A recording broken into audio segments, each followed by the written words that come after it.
কেরাত দোয়া কালাম আমি সব ঠিক কইরা তারপরে বেহেশতে যাওন লাগবো।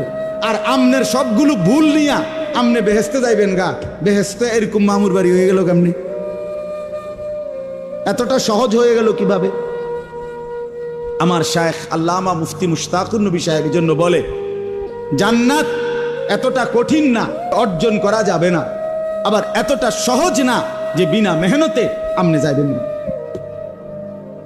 বুঝেন নাই আমার কথা? জান্নাত এতটা অসম্ভব নয় যে মেহনত কইরাও আমল করেও জান্নাতে যাওয়া যাবে না, না জান্নাত এত কঠিন না।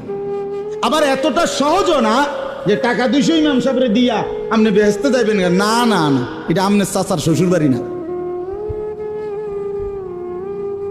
এর জন্য কোরআনুল কারীমের মধ্যে সমস্ত জায়গায় আছে বারবার আল্লাহ তাআলা বলছে, জান্নাতের বিনিময় বান্দা কেন দিলাম?